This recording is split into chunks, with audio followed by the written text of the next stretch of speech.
Boa noite a todos. Obrigado por esperar. A gente está com alguns probleminhas no áudio, mas no fim deu tudo certo. Vamos iniciar o sexto webinar CETEC.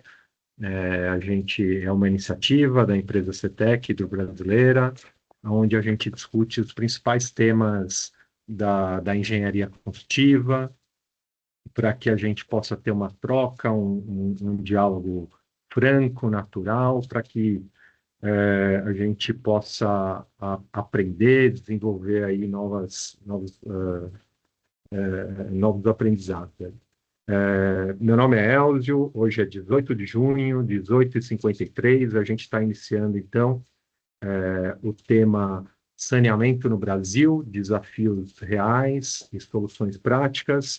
Originalmente, a gente tinha como convidado o diretor da Sabesp de Planejamento e Projetos de Engenharia, Marcel Sanches, mas, infelizmente ou felizmente, ele teve um compromisso, que é uma inauguração de uma obra na cidade de Itanhaém, na Baixada Santista, e ele precisou designar aí, né, uma representante que é tão ilustre quanto ele, tão especial quanto o nosso convidado, que é a engenheira Mara Ramos. A Mara, seja muito bem-vinda, Mara. A Mara tem experiência no setor de saneamento, alguns anos, né? Não muitos, né? A Mara é jovem ainda, na gestão e regulação de recursos hídricos. Ela atua, coordena e gerencia projetos multidisciplinares relacionados ao planejamento, gestão e sustentabilidade dos recursos hídricos e saneamento. Tem experiência na gestão de equipes estratégicas, compartilhamento de experiências, como palestrante e professor em disciplinas relacionadas à segurança hídrica, ESG e sustentabilidade. A Mara integra o conselho da ABS, o conselho estratégico da IWA, International Water Association, e o Conselho Mundial da Água, WWC.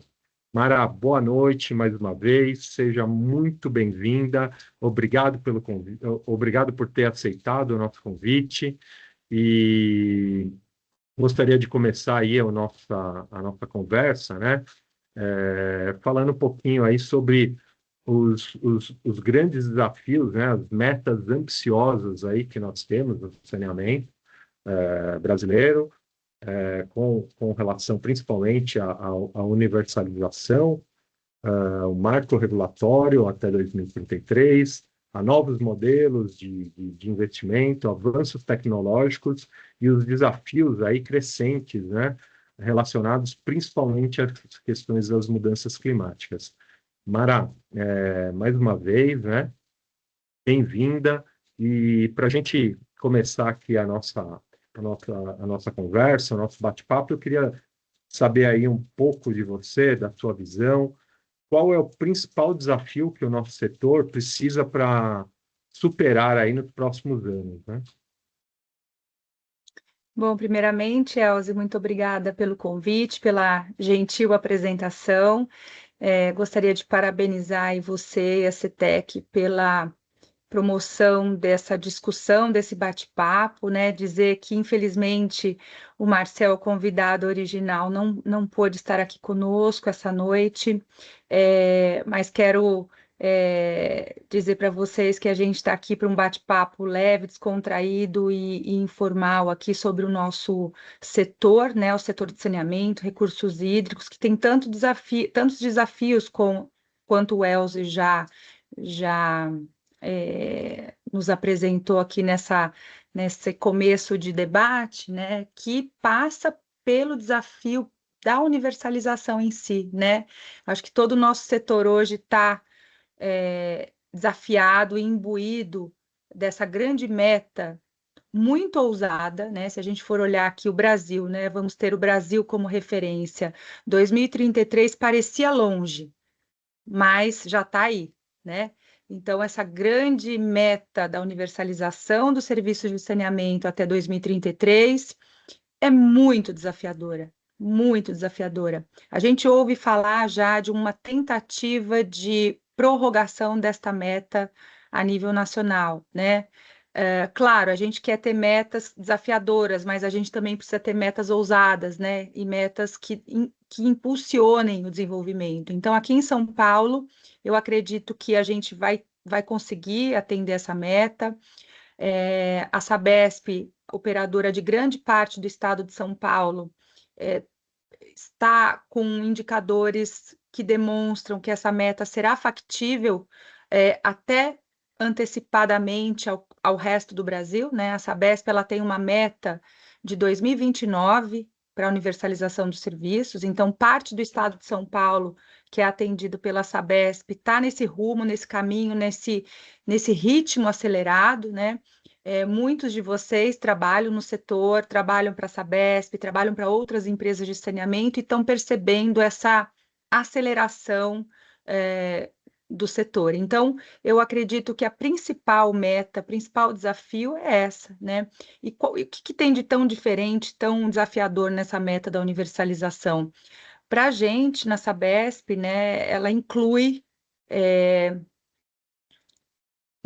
ela amplia, na verdade, né, a base operada da Sabesp. Então, ela inclui toda a área rural, toda a área informal, né? E isso para a gente, de certa forma, é, e não é inovador, porque a Sabesp já tinha uma experiência de atuação em áreas irregulares, mesmo antes do marco do saneamento, mas agora ela amplia, ela inclui aí a possibilidade de cada prefeitura também instituir e legalizar as suas áreas previamente, anteriormente irregulares, e aí essa área passa a fazer parte do escopo que deve ser atendido pela Sabesp, né? E as áreas rurais e os condomínios particulares também hoje passam a ser objeto. Então, esse é o nosso grande desafio, né, da Sabesp e do setor, e para isso a gente tem que lembrar, né, e aí puxando um pouco para a minha área de conhecimento, a gente, para universalizar e prestar um bom serviço de saneamento, a gente precisa de segurança hídrica, né, a gente precisa ter um balanço equilibrado entre a oferta e a demanda de água, e é esse também um dos grandes desafios para a gente, principalmente em momentos como os que a gente vive hoje, de incertezas climáticas, né? Então, Não, sem Elzo, dúvida. para aquecer nosso debate, acho que esses são os principais aí pontos que a gente tem hoje, né, de desafio. O atendimento e a universalização nos impõem um ritmo muito acelerado em função da meta, e, claro, para a gente prestar um bom serviço, a gente precisa ter segurança hídrica, né?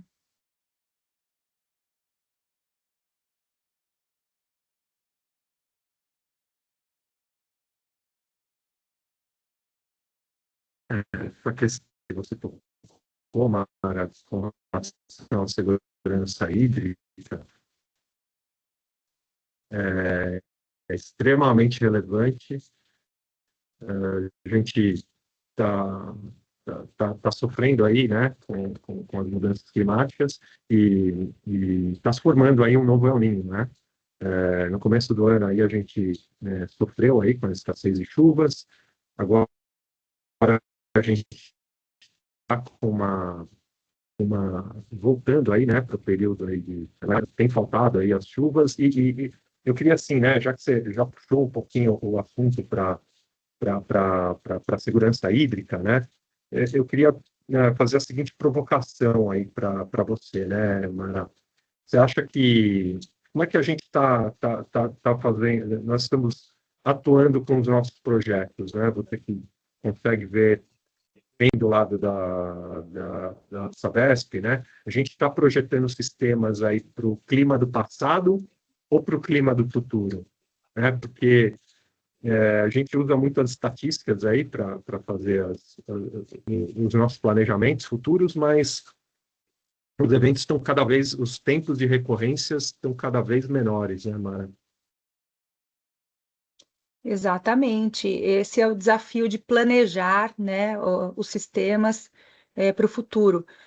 Vocês sabem bem, né, aqui todos do setor participando aqui dessa discussão, sabem que uma obra, um investimento em abastecimento público, é um investimento de longa maturação, né?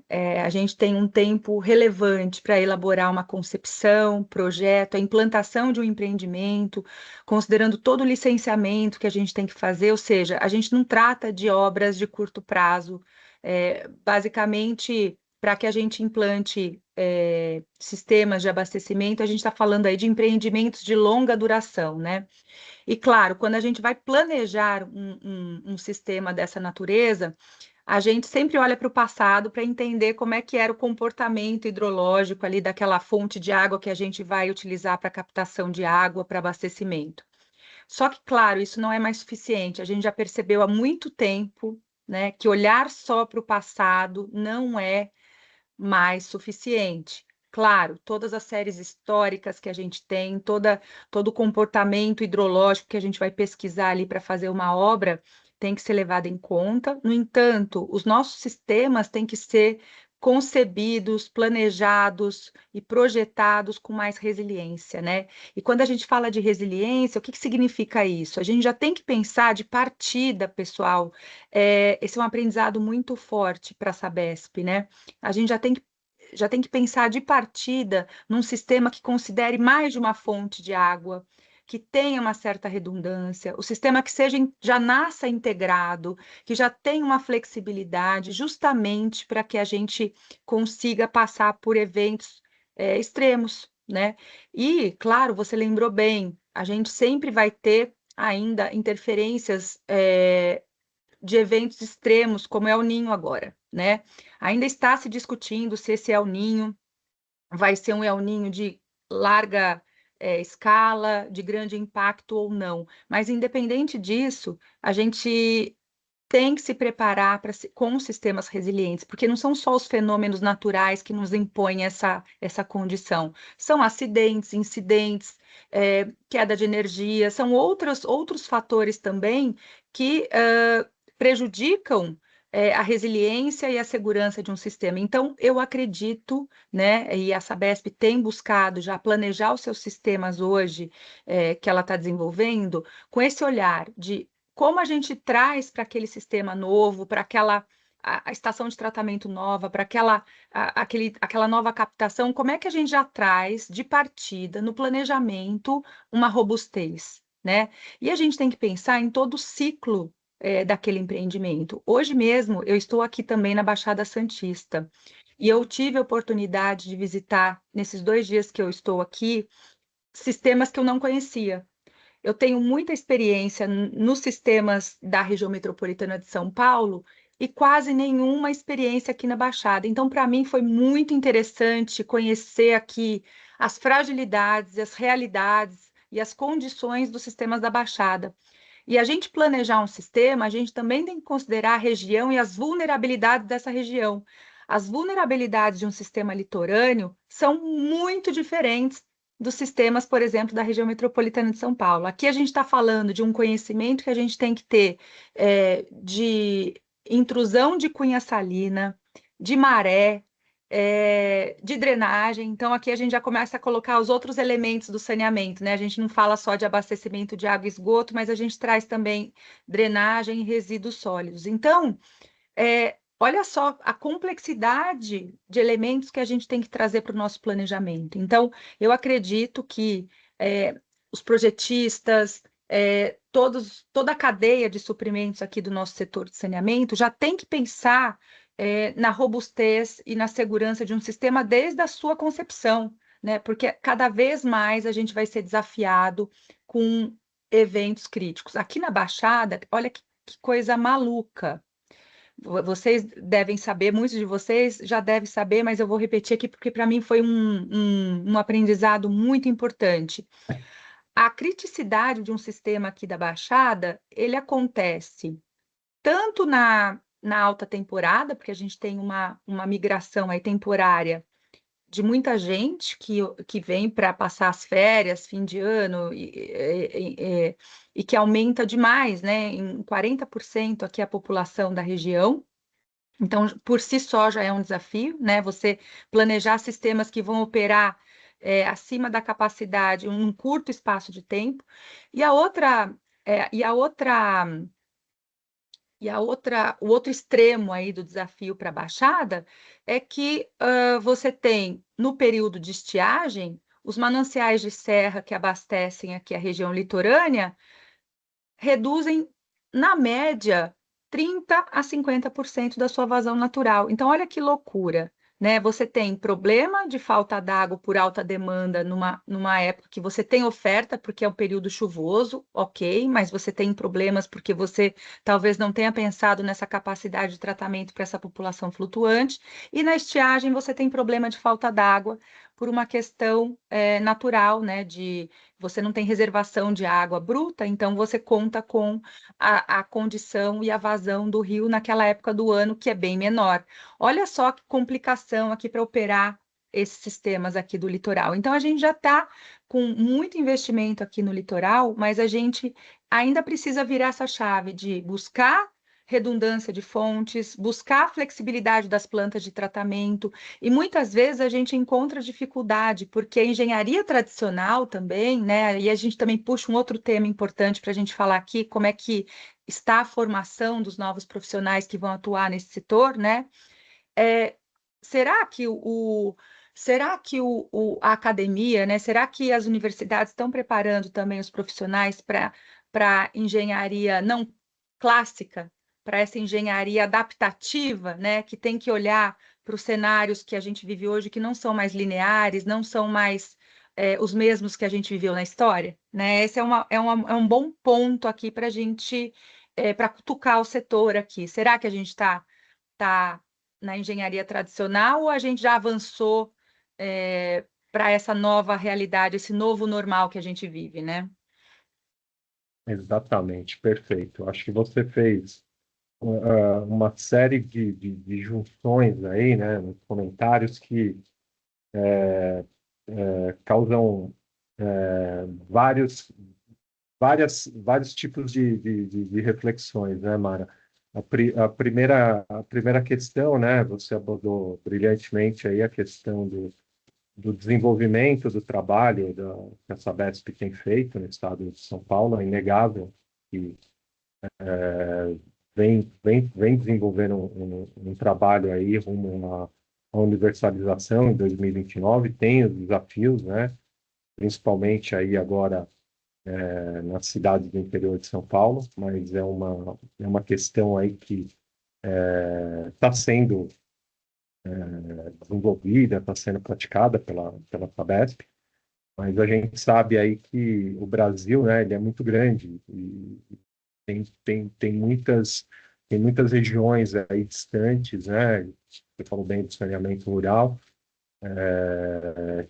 que necessitam ainda de investimento, né? Seja eles pelo Estado, pela regionalização dos blocos, etc. Aí depois você falou aí também da questão, né, de um tema que é super interessante, que é com relação às mudanças climáticas, né? E me gera aí também um tipo de reflexão, né? E como que a gente hoje, né? A gente associa hoje o saneamento muito com relação à água e esgoto, né? Saneamento, acho que para a maioria das pessoas só se ele é reduzido a água e esgoto. Ninguém mais sabe de nada. Eu não estou nem falando da população geral, né? Nosso público aqui tem muitos engenheiros. Eu acho que talvez aí as pessoas falam, pô, é mesmo, né? Não é, saneamento não é só água e esgoto, né? A gente tem drenagem, tem resíduos sólidos, recursos hídricos, né? Como é que a gente integra tudo isso, né? Como é que a gente agrega tudo isso? E, finalmente, né, você abordou um tema que nos é muito lícito e entendo que para a maioria das empresas de consultoria, né, essa questão aí da escassez, né, dos recursos humanos e também dos recursos materiais. E é interessante essa abordagem, né, de como que os jovens estão se preparando dentro das universidades. Como é que a gente convence hoje ao jovem a buscar a especialidade, né, de saneamento? A gente vou fazer um descritivo aqui com você, né, Mara? Eu sou VP de Engenharia do Sinaem de São Paulo. E a gente tem uma discussão com relação à formação, né, dos engenheiros do mercado de trabalho, e a nossa preocupação vai até um pouquinho mais além, né, das pessoas fazerem engenharia civil, primeiro, né? E falta pessoas, a cadeia, né, de fornecimento de engenheiros já anda baixa. Imagina, daí depois a gente tem um outro funil, que é a especialidade do saneamento, né? Então, como é que você enxerga, né? Eu acho que você tem uma visão aí mais ampla dessa questão, né? De ver essa formação dos jovens, como é que você tem recebido. Você tem várias demandas de trabalho, né? Enxergo isso, mas o mercado está respondendo à altura, né? Como é que você está vendo a preparação do mercado com relação a isso? Eu gostaria de compartilhar, da gente explorar um pouquinho mais esse tema, que eu acho que é super interessante, válido. Acredito que tenham muitos jovens nos escutando ou que vão nos escutar aí depois, né, pela plataforma do YouTube. Eu acho que as suas dicas aí, as suas palavras serão de extrema valia aí para todos nós. É muito legal, realmente é um ponto bastante importante. O nosso setor está super aquecido, né? Nosso setor está muito aquecido, então agora é a hora, né? Agora, é engraçado que eu participei de uma discussão recentemente com o Marcel e a gente estava discutindo exatamente isso, o quanto o nosso setor é atraente para os jovens, né? Primeiro, como você disse, primeiro para escolher estudar engenharia, estudar saneamento, né? E todos os temas relacionados aí à nossa cadeia, né? De suprimentos do setor de saneamento. A gente brincou nessa ocasião dizendo que o saneamento, a pauta não é sexy para os jovens, né? Porque os jovens hoje, eles, mesmo optando em estudar engenharia, quando eles vão entrar no mercado de trabalho, a gente compete com outros setores mais atraentes, mais atrativos do ponto de vista, de remuneração, de crescimento profissional mais rápido, né? Então a gente tem que vencer essa barreira, né? Primeiro, do jovem escolher a carreira de engenharia, que é uma carreira muito sólida, né? É uma carreira que dá oportunidades realmente para vários campos de trabalho. E depois para esse jovem profissional começar a ingressar e se interessar pelo setor de saneamento, a gente tem que deixar o nosso setor mais atraente, né? A gente tem que trazer e mostrar o quão bonito, quão diverso, amplo é o nosso setor. A gente aqui fala para convertidos, né? A gente brinca, a gente está falando para convertidos, pessoas que já são da área, que se apaixonaram em algum momento por algum segmento do setor. Então é mais fácil, e parece óbvio, mas para quem ainda está escolhendo as opções de mercado de trabalho, de opções de especialização, a gente tem aí um desafio de lutar contra outros mais atraentes realmente.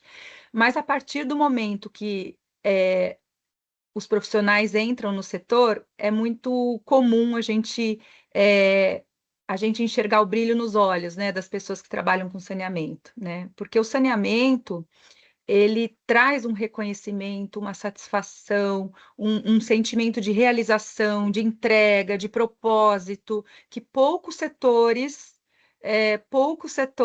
trazem, né? Então, a gente não vê uma pessoa que trabalhe na área que não seja impactado, não se emocione, não se realize com a simples ação da gente implantar um sistema adequado de saneamento e esgotamento sanitário, né? Então, eu acho que isso é uma constante no nosso setor.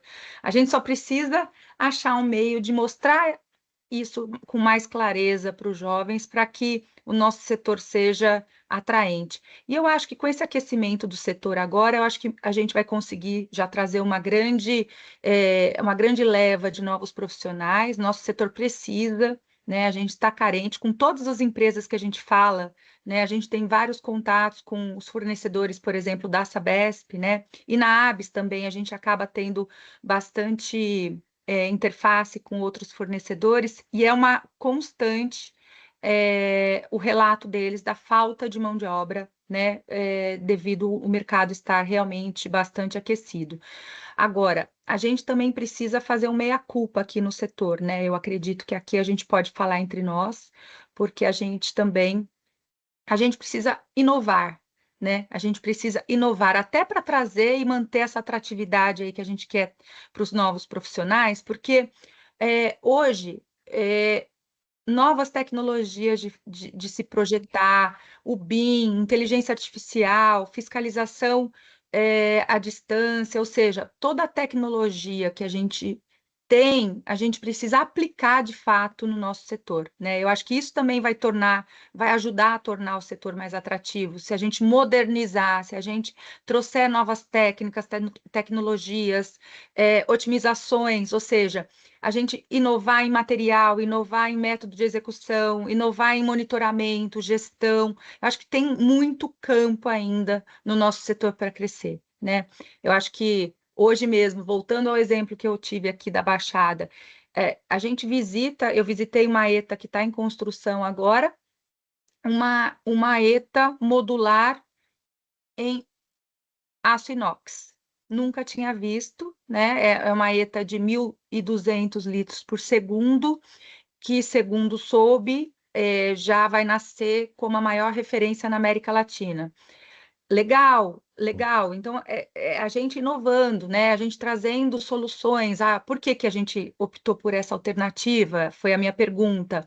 A gente tinha um desafio de uma implantação mais acelerada, mais rápida. Então, assim, é isso, é o setor se adequar. A gente tem hoje tecnologia, né, conhecimento e possibilidade de aplicar essas tecnologias aqui.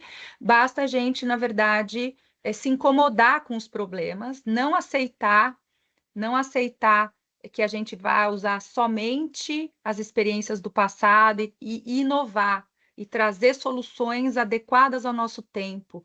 Hoje a gente não tem mais o tempo de maturação e de implementação que a gente tinha, então os problemas estão aí, né? A gente tem pouco tempo para endereçá-los, então vamos buscar otimizações que facilitem e ampliem aí e universalizem de fato o serviço que tanto a gente quer, né? Eu acho que esse é um recado para a gente se incomodar, né? A gente tem que ficar incomodado quando a gente se contentar apenas com uma experiência do passado bem-sucedida. A gente tem que olhar para as experiências bem-sucedidas, as experiências que não foram tão bem-sucedidas, para crescer, né? De novo, exemplos aqui que a gente vê, escolhas de processo de tratamento, por exemplo, que não levam em conta uma variação de qualidade da água, tendem a nascer fracassadas. Olha só que interessante. O projetista hoje não tem mais que pensar somente na entrega daquela solução para aquele momento zero do empreendimento. A gente tem que já pensar no ciclo de vida inteiro. Ou seja, será que vai ter variação de qualidade de água bruta numa estação de tratamento de água? Claro que vai ter, né? Então, assim, é óbvio que hoje, com a experiência que a gente já tem, com sistemas que a gente já visitou, já operou, já entendeu como é que eles funcionam, a gente vê que isso é uma constante, da mesma maneira como a gente hoje já entende como uma certeza as variações climáticas, né? Então, é isso, é a gente se incomodar, se questionar o tempo inteiro, né? A gente é, buscar inovação, buscar experiências de outros lugares. Não basta olhar só para o Brasil, só para São Paulo, a gente tem que olhar para outros lugares também que tenham o que nos ensinar, o que nos inspirar, muitas vezes, porque nem sempre as mesmas soluções são adequadas, mas a gente pode ter inspirações, né? E outro ponto muito relevante também, só para terminar aqui essa minha fala, é que a gente tem que entender, além de olhar o empreendimento, eu acho que não só na sua data de implantação, mas em toda o que pode acontecer ali durante toda a sua vida útil, todo o seu ciclo de uso, é entender também hoje como a gente pode projetar soluções que agreguem além do objetivo principal, por exemplo, de abastecimento e de coleta e tratamento de esgoto, que a gente agregue soluções também de economia circular, ou seja, os nossos insumos de estações de tratamento de água e de esgoto, principalmente aqui o de esgoto, a gente tem que entender como estações que podem recuperar recursos. Não são mais estações apenas de tratamento de esgoto, são estações que podem já nascer com uma possibilidade de você recuperar energia, recuperar nutrientes, recircular, né? A gente já tem que pensar em projetos que considerem a economia circular já desde o nascedouro, né? Esse é o outro desafio que eu coloco aqui para vocês, que a gente ainda tem dificuldade de implantar, né? Ainda temos dificuldade de implantar. E tem tanta oportunidade, né, pessoal? Se a gente pensar hoje numa estação de esgoto, né? O tanto de insumo que a gente tem ali para aproveitar, para recircular, para gerar energia, é infinito. Então, eu acho que é usar a nossa criatividade e nossa visão ampliada aí de um empreendimento de saneamento, sabe? Eu acho que esse vai ser o futuro para a gente. Perfeito, Mara. Você colocou uma questão extremamente relevante e uma frase sua que queria destacar, né? Você falou que não é porque eu fiz o projeto dessa forma, no futuro ele vai continuar sendo executado dessa forma, mesmo que tenha dado certo no passado. E como é que a gente prepara, né, essa transição, né, das cabeças do passado, né, para essa nova geração. Eu acho que isso, né, aí queria explorar um pouquinho mais esse tema. Isso invariavelmente ele está conectado aí com a oportunidade aí que a gente está tendo com a inteligência artificial. A Uhum. inteligência artificial a gente vê utilizando muito aí em outras áreas, né?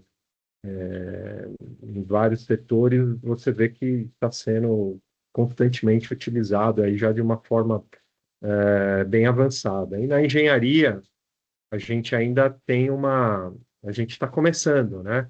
Você vê que os projetos ainda não saem, né? Você não coloca lá no prompt fazer uma estação uma estação de tratamento de esgoto com base nessa topografia, você coloca lá todos os dados de entrada, as premissas, ainda não sai um projeto aí dos principais softwares que devem estar já trabalhando aí em conexão com a IA. E isso tem a ver, né, com novas cabeças, com as novas ideias. E daí eu queria fazer uma pergunta, né, de que ela está sempre hoje nas rodas de conversas, nos seminários, nos webinários, né, que é com relação como é que a gente enxerga a engenharia, né, daqui 10 anos, né? Como é que o setor vai se encontrar, né? Eu, particularmente, ainda não tenho uma resposta para essa elucubração, vamos dizer assim, né? Mas eu acho que quanto mais gente falar sobre isso, pensar sobre isso, né, a gente vai tentar aí montar o nosso quebra-cabeça, decifrar, né, como é que a gente vai trabalhar para o futuro, né? Daí eu fico pensando, será que no futuro a gente vai... Qual que vai ser a maior inovação do nosso setor? Como é que você enxerga isso? É uma nova obra ou um novo algoritmo? Nossa, complexa essa pergunta, mas totalmente pertinente. Pegadinha, Mara, pegadinha, essa Pegadinha, aí. pegadinha. Eu acho que pela minha experiência, né, na Sabesp, né, agora eu vou falar um pouco só do que eu vivo, e talvez não seja o mais inovador que vocês têm conhecimento e experiência, é que a gente ainda não consegue na área de projetos, incorporar todo o conhecimento de inteligência artificial, e novas tecnologias. Eu acredito que a gente ainda está um pouco no analógico, né? Essa é a minha visão. Só que a gente está no analógico caminhando para o rumo, o Marcel sempre nos orienta, né, dessa forma e também pensa assim, a gente está caminhhando para uma padronização, né, para biblioteca de projetos. Então, esse é o mundo da Sabesp hoje. A gente está tentando catalogar elementos de projeto que possam ser catalogados para a gente ganhar escala, ganhar velocidade, ganhar celeridade. Mas o que falta? O conhecimento humano, né, de achar uma solução, esse sim, eu acho que se a gente conseguir desenvolver melhor e valorizar também, né, esse profissional que vai achar essa solução, a gente vai ter o elo perfeito entre o conhecimento humano, né, para achar uma solução baseado em todos os elementos que a gente discutiu aqui, não só os elementos técnicos, mas entender o empreendimento em toda a sua potencialidade, aliada à tecnologia de agilidade de projetos, como o BIM, como outras ferramentas. Então, eu acho que se a gente conseguir aliar o analógico e o conhecimento humano a ferramentas que também deem velocidade, tragam mais economicidade, eu acho que essa é a união perfeita, sabe, para mim, porque hoje a gente precisa de uma análise crítica do projeto, né? Eu acho que difícil uma inteligência artificial hoje, pelo menos eu posso estar sendo bem limitada porque não conheço, mas uma inteligência artificial ou alguma ferramenta automática conseguir dar solução para os problemas que a gente tem hoje de saneamento de projeto. Sempre a gente vai ter que ter aí o conhecimento humano orientando esse apoio e a tecnologia para que juntos, a favor, a gente consiga achar uma solução, né? Então, e isso é um conhecimento que a Sabesp está valorizando muito. Os contratos que a Sabesp tem feito agora para empreendimentos críticos, ele está muito baseado na construção da solução, né? Projetos de você, por exemplo, vou citar aqui 2 projetos grandiosos que a Sabesp está desenvolvendo e que eu não vejo como não valorizar essa condição humana de achar uma solução integrada e boa. A gente está fazendo simplesmente a ampliação da ET Barueri, né? Uma ET que hoje trata 16 mil litros por segundo, vai passar a tratar 22 mil litros por segundo, ou seja, não é um desafio pequeno. Eu estava nessa visita aqui, eu estou na Baixada, estou com o Bruno Espanhol também, um engenheiro da Sabesp, que trabalha com projetos, é muito experiente em projetos de estações de água e esgoto, e ele relatou na sua visita de hoje que é muito mais fácil você construir uma estação do zero do que fazer uma ampliação, retrofit numa instalação existente. Então, como é que a gente não vai valorizar essa pessoa que conhece e traz uma solução, né? Então, não são soluções de prateleira. Agora, a tecnologia pode ajudar, sim, mas o conhecimento de alguém ali para aquele desafio, para aquele projeto, é essencial. E as empresas que a Sabesp tem buscado hoje para ser parceira no desenvolvimento da sua missão, né, de universalização, a gente está buscando justamente empresas que tragam essas alternativas, essas soluções, essa visão de oportunidades para determinado projeto, né? Olha que interessante. Então, eu acho que esse é o futuro. Pouco a gente tem buscado o projeto clássico, né? O projetista clássico, onde você tem um desafio linear, né? A gente está buscando parceiros para nos ajudar com problemas complexos, como é o da ET Barueri, por exemplo, como é a construção de um novo sistema de água. Então, eu acho que é esse o perfil, sabe, que a gente tem buscado muito de projetistas associados a profissionais que consigam nos apoiar e sugerir soluções.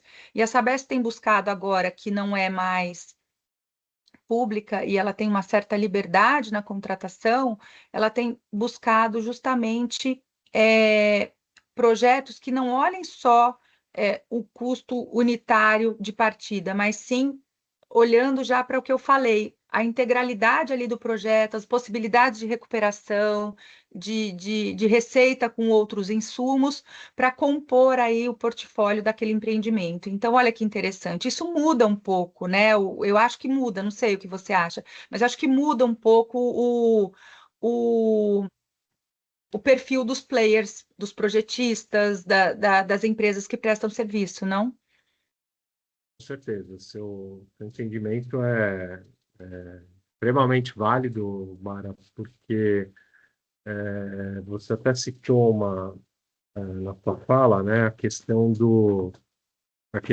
de você usar a inteligência artificial, a tecnologia, ela está aí para isso, mas tem o componente humano, né, a experiência da pessoa ali, né, que conhece do projeto, até trazendo o, o pensamento fora da caixinha ali, né, a criatividade. E quando você fala em gestão de ativos, né, que realmente a observação do Bruno, né, ela faz todo sentido.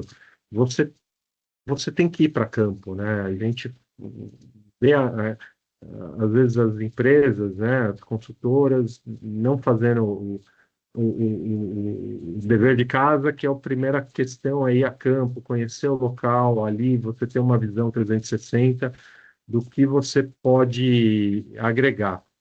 E daí é uma questão até interessante, né? Porque à medida que a gente tá falando muito aqui da questão do estado de São Paulo, Sabesp, que é a sua experiência, e à medida que a gente vai alcançando os índices, os indicadores de universalização, os projetos, como você disse, eles vão se tornando mais complexos, não? É Sim. uma é, vai, vai sobrando aqueles projetos mais complexos, mais desafiadores, e o prazo também vai se extinguindo, e é um compromisso, né, que a companhia tem com relação à sociedade de entregar aí os serviços universalizados até 2029. Então, é uma equação aí, né, com várias variáveis que a gente precisa, de certa forma, atender, né? Deixa eu perguntar aqui para a minha produção, quanto tempo a gente... Eu acabo... É um assunto extremamente gostoso de falar, interessante, a Mara, mais agradável ainda com as elucidações aí da Mara, mas eu queria saber quanto Puxa, tempo a gente obrigada. tem, porque a gente gostaria também de abrir para perguntas para o chat. Ah, tem uma pergunta no chat? Tá bom, então, Mara, antes das nossas considerações finais, eu vou abrir para os nossos amigos do chat e Tá. vou para ver aqui. Mas, pessoal, vocês fazem pergunta para a Mara, tá? Quem é especialista aqui, quem sabe tudo é a Mara. Eu sou um, um pleno passador de perguntas aqui. Deixa eu ver. Peraí, só um minuto. Tá vendo? A gente vai ficando obsoleto até demorando para achar o chat aqui. Achei. Eu até achei e até vi aqui pessoas que Ah, você estão viu a pergunta? aqui. Aí, ó, tá vendo, Mara? Você Eu tá vi a mais pergunta, tecnológica que eu. pois é, e vi aqui no Deixa chat eu as ver pessoas que aqui. estão nos acompanhando aí também. Alguns eu conheço, grandes colegas aí do setor, Legal. e queria dar um alô para vocês e obrigada de vocês estarem aqui, né, nesse bate-papo. Olha, eu achei aqui a pergunta, posso ler? Olha, Mara, eu vou até tomar um cafezinho aqui enquanto você lê. Você pode ler. Eu confesso que eu não achei a pergunta Eu ainda. vou ler e você responde. Ah, PR, desculpa. Ó, É, tá aqui, ó. eu vou ler, Então, Mara, lê. senão eu vou deixar você. Eu vou ser demitido aqui no ar, né? Falando em Copa do Mundo, aí teve um técnico que foi demitido, né? Em plena Copa do Mundo. É uma pergunta aqui do Jorge Babadopoulos.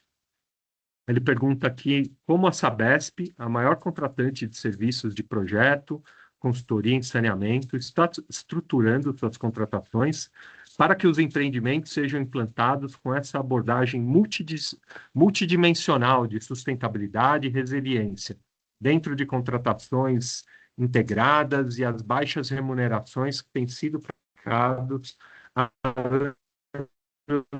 no setor. Pergunta, deixo com a Mara aqui a resposta.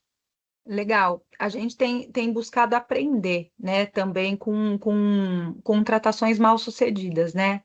Vocês sabem, né? Quem é do setor sabe que a gente tem inúmeros exemplos de contratações muito bem sucedidas, né? Que deram certo, que foram um sucesso, que foi um ganha-ganha, né? Mas, ao mesmo tempo, a gente tem exemplos de contratações mal-sucedidas, contratos que não se encerram, que não terminam, que não entregam objeto, que não se concluem, né? Esse é o pior deles, porque a gente perdeu tempo ali de todo mundo e realmente não é isso que a gente busca. Mas eu tenho dois exemplos legais, né, para falar aqui para vocês de contratações inovadoras que buscam não só um valor e um custo unitário, simples, linear, para que seja usado como remuneração do contratado, né? A gente tem os contratos hoje de universalização. A Sabesp ela montou um modelo, pessoal, muito interessante para acelerar, né, a implantação dos sistemas de água e esgoto nos municípios que a gente opera. Então, nós tivemos as contratações em que a gente seleciona um grupo de convidados para que participe da proposta, e existem incentivos nesse contrato para que o contratado é, implemente aquele objeto, mas ele tem um limite, ele tem uma folga, ele tem uma liberdade de questionar aquela solução inicial que foi dada, e o ganho com essa proposição mais otimizada, esse ganho é compartilhado entre a Sabesp e o contratado, né? Então, esse é um exemplo de uma modalidade que você não olha só um objetivo unitário e linear. Outro exemplo é da própria ET Barueri, em que o contrato está sendo montado, a lógica da contratação, dessa ampliação da nossa estação de tratamento de esgoto está sendo montado para que considere os ganhos com ganho pela recuperação de recursos, como a gente falou anteriormente. E um terceiro modelo, até tem um parceiro nosso que faz parte dele, que está aqui nos assistindo, que eu vi aqui no chat agora, que é justamente um parceiro que nós escolhemos para estar conosco desde a concepção de um novo sistema de abastecimento de água, que é o sistema produtor Itatinga. Esse parceiro vai definir conosco a melhor concepção, vai executar o projeto e depois ele vai executar a obra, ou seja, a gente busca um alinhamento, uma parceria desde o início, do início da decisão da melhor concepção, que aí eu acredito que a gente tem um ganho de uma troca de conhecimento, experiência, justamente para a gente poder fazer o que a gente falou, de olhar o empreendimento em toda a sua problemática, entendendo esse sistema, como ele pode ser mais resiliente desde o nascedouro. A gente já está com esse tipo de preocupação agora na concepção, né? Então, na verdade, o que ganha não é o menor preço, e sim o menor preço para aquela solução, né? Que é a solução otimizada, que já considerou, por exemplo, elementos de resiliência dos sistemas, porque o saneamento ele precisa de resiliência, água, esgoto, drenagem, ele precisa de resiliência, porque cada vez mais os eventos são extremos, né? A urbanização acelerada, as políticas de uso e ocupação de solo que a gente tem invariavelmente nas cidades aí do Brasil e, claro, em grande parte do mundo também é o mesmo desafio, mas aqui para a gente, os sistemas têm que nascer com a concepção da resiliência, porque depois é muito mais complexo você retrofitar, reformar, refazer, perder, né? Então, eu acho que são os exemplos de como a Sabesp está inovando na sua forma também de fazer as contratações. Eu acho que esse é um grande recado. Agora, claro, de novo, não existe fórmula mágica, né? A gente tem que, para cada tipo de projeto, encontrar a melhor forma para cada tipologia, vamos chamar assim, né? De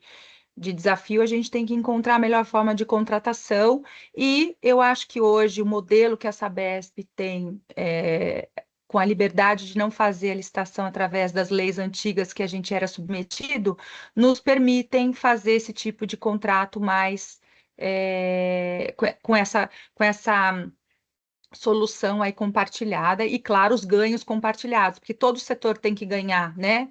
A gente está aqui para fortalecer o setor, né? Eu acho que esse é o papel tanto da Sabesp enquanto operadora, quanto da ABS, né? Quanto das projetistas, quanto das associações de projetistas, ou seja, o setor ele tem que se fortalecer, né? Então, eu acho que com isso, com esse tipo de contratação, a gente se fortalece, né? Perfeito. Essa abordagem é sempre um ponto de reflexão, né, que traz aquela nossa conversa anterior, né? Como é que a gente torna aí o saneamento mais sexy, né? E isso invariavelmente passa na forma que a gente tá remunerando os nossos profissionais, né? Como que eles estão enxergando esse mercado, né? Como é que a gente ganha do pessoal aí da medicina, né, do pessoal do jurídico, né, como é que a gente traz esse pessoal aí, capta, né, porque a gente tá num estágio hoje que a demanda é muito grande e com certeza faltam recursos, né, faltam recursos para que a gente possa atingir as metas aí, as metas muito ambiciosas, né. Deixa eu ver aqui se temos mais perguntas. Ah, mais alguma pergunta? Eu estou vendo que tem um comentário aqui do Milton Shima. Fiquei muito feliz com a sua afirmação de estar na Baixada. Realmente, os problemas da região são bem mais complexos da região metropolitana de São Paulo. A problemática com areia é crítico, tanto na Uhum. água bruta como no afluente em Eques. O lodo gerado tanto nas ETAs como nas ETs é um grande desafio. Perguntaria se há por parte do Bruno quais soluções estão sendo consideradas. Eu não sei se você teria condições aí de ajudar aí. Obrigado, Milton, pela pergunta, pelas suas palavras. Muito obrigada, Milton. Realmente, um desafio é grande, né? A gente teve aqui, hoje, o nosso foco dessas visitas aqui foi só nas estações de água, mas eu sei que realmente também é uma condição complexa que a gente tem nas ETs aqui, né? Operar os sistemas com as influências de mananciais de serra, que carregam aí na época de chuva da serra, muita areia, né, muito material, e as captações sempre a fio d'água.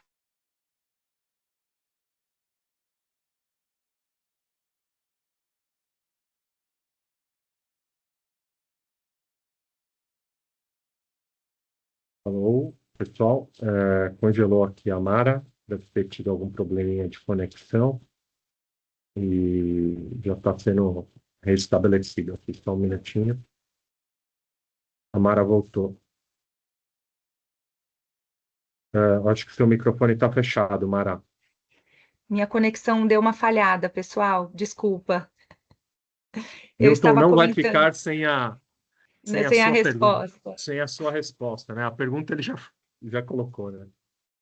Milton, a gente realmente está discutindo soluções mais sustentáveis e robustas aqui para a realidade da Baixada, né?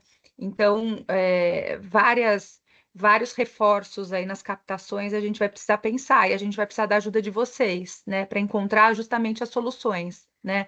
Uma captação que funciona num manancial não funciona necessariamente no outro, em função da quantidade de material, de areia, então é bem complexo, né? Então, esse é mais um exemplo de problemas complexos que a gente precisa de soluções engenheiradas aí, planejadas, bem otimizadas, e a gente conta com o apoio do setor aí para buscar essas soluções, viu?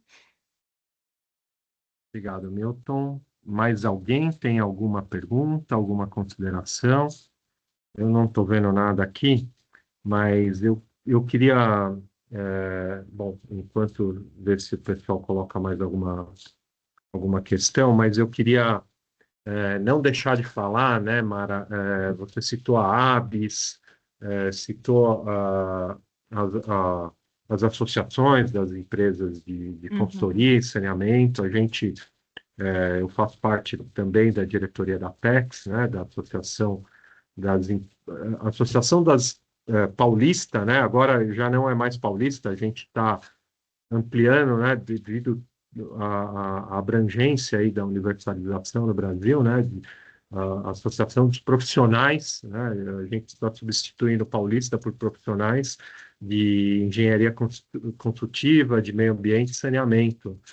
E, e entre outras várias atuações aí das, ah, das associações, né? A Apex, por intermédio aí, com uma iniciativa junto com a ABCE, que é a Associação Brasileira de Consultoria e Engenharia, e o Sinaenco, desenvolveram a plataforma Boletim do Saneamento. E o Boletim do Saneamento está atuando, tem uma atuação com mais de 5 anos aí no mercado, é uma plataforma onde a gente procura ajudar aí os gestores privados, mas principalmente os gestores públicos a contratar projetos de saneamento, empreendimento de saneamento, como você falou, né? Olhando desde um plano de saneamento até o comissionamento, a operação, né? Atingindo todo esse ciclo de vida do empreendimento.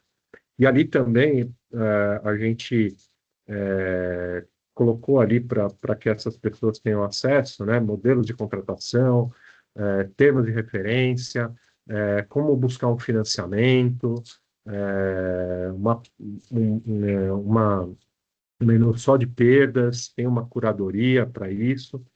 E então, assim, a gente, através, né, eu falo a gente porque eu fui um dos idealizadores do boletim, né? São várias pessoas que trabalham por trás dessa plataforma para poder, de uma certa forma, entregar em conjunto a universalização para a população brasileira. Daí, aproveitando, né, o seu gancho, as suas palavras da ABS, eu queria que você falasse um pouquinho como é que você enxerga aí o papel dessas associações, né? Em especial a ABS, você faz parte do conselho da ABS, o Marcel é o atual presidente da ABS. Como é que você enxerga o papel das associações com relação ao desenvolvimento como todo, né, do setor de saneamento? uhum. Muito legal. Eu acredito muito, né, no compartilhamento de experiências no setor. E eu acho que esse compartilhamento de experiências, melhores práticas, ele é fomentado pelas associações, né? Eu acho que esse é um ponto em comum, como você citou, todo o trabalho que a Apex faz de desenvolver materiais para os associados, né? E, de certa forma, fomentar o desenvolvimento do setor. Eu acho que essa é um ponto comum das associações, de buscar compartilhar conhecimento, né? Trazer todo mundo aí para um lugar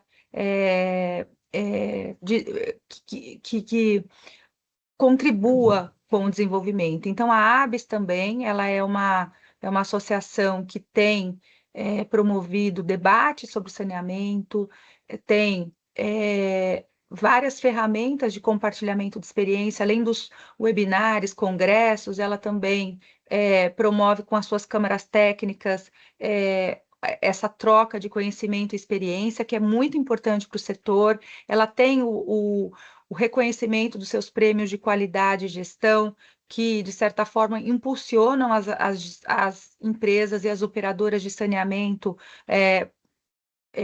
para um novo patamar de gestão, né? E aí, com tudo isso, o setor cresce, né? Então, eu acho que é um ponto comum entre as associações. E eu gosto muito de participar das associações, eu sempre gostei, né? Eu acho que a gente realmente aprende muito. O Marcel é o nosso presidente da ABS, agora a gente já está com as eleições para o novo conselho e para a nova presidência abertos. Vocês que participam da ABS também já podem votar, né? Participaremos ainda do Conselho Nacional da ABS nessa próxima gestão, porque, de fato, a gente aprende muito e a gente acredita que contribui muito através das associações, né? Eu acho que a gente não pode deixar de participar, de ver as inovações, de apresentar as inovações em fóruns promovidos pelas associações. Isso tudo é muito rico para o nosso setor, né? Então, eu acredito muito. Além da ABS, eu participo, eu e Marcel também, da IWA, né, International Water Association, e do Conselho Mundial da Água. Então, a gente busca se inspirar, como eu falei anteriormente, em experiências também de outros locais, para que a gente avance cada vez mais, né? Perfeito, maravilha. A gente tá com o tempo aqui se esvairindo, né? Eu tenho um último comentário aqui do Rafael Silva Lavini, de Lemos. Parabéns, Mara, por sua brilhante apresentação. Concordo com ele. Compartilho com sua visão inteligente. Estamos juntos nesse grande desafio em prol do saneamento para todos. Destaco sua liderança, que promove o desenvolvimento das soluções sustentáveis e resilientes. Considero também crucial a motivação dos jovens e a integração entre a indústria, os prestadores de serviços, a academia e a sociedade. Sim, perfeito, Rafael, obrigada. Um grande parceiro aí nosso. Legal. E o Milton também está agradecendo o seu posicionamento quanto à sua abertura a novas iniciativas e soluções, que é um incentivo aos que pensam fora do quadradinho. Eu vou. Acho que tem mais algumas pessoas aqui digitando, mas eu também faço das palavras deles a minha, viu, Mara? É extremamente proveitoso esse tempo, adorei o nosso bate-papo. Você fala bem, fala de uma maneira tranquila que dá para todos entenderem. Eu falo, ó, se eu entendi é porque todo mundo entendeu. Então, perfeito aí as suas colocações. O pessoal tá agradecendo. Eu queria abrir um espaço aqui para a Safa, a Maria Safa do Boletim de Saneamento, está dizendo que o Boletim de Saneamento está sempre aberto à sua participação. Obrigada. O José Carlos Leitão dando parabéns. Então é isso, eu queria colocar aí os minutinhos finais para suas considerações finais, para que a gente possa encerrar aí o webinar da noite. A gente começou um pouquinho atrasado, mais uma vez eu quero agradecer a paciência de todos, a persistência, né, de nos aguardarem, e a Mara aqui para as suas considerações finais. Bom, eu só tenho a agradecer o convite, né? Dizer que foi uma honra estar representando aqui o Marcel, um profissional que eu admiro muito, né? Tenho certeza que todos nós teremos uma outra oportunidade também dele participar aqui conosco. Acredito que a gente do setor de saneamento fala com paixão sobre o tema, fala com emoção, porque a gente sabe o quanto é importante, o quanto é necessário, o quanto de impacto a gente proporciona quando a gente implanta um sistema de saneamento, né? Então, acho que aqui a gente juntos, a gente está aqui nessa tarde discutindo o tema, é porque a gente gosta do tema, é porque a gente sente satisfação e realização com o avanço do setor. Então, todas as iniciativas que a gente tiver a respeito do avanço do setor, pessoal, contem comigo também. Obrigada pelos elogios, eu não mereço tanto, na verdade cada vez que eu falo com vocês aqui, eu aprendo também, entendo os anseios e as oportunidades que a gente tem de crescer aí juntos. Então, para mim, foi muito gostoso estar aqui com vocês, discutindo aqui nessa plataforma bem agradável e acolhedora. E contem comigo para os próximos eventos e estaremos juntos sempre aí, pessoal, nessa caminhada. Muitíssimo obrigado, Mara. Estava pensando aqui, junto com as suas palavras, considerações finais, né?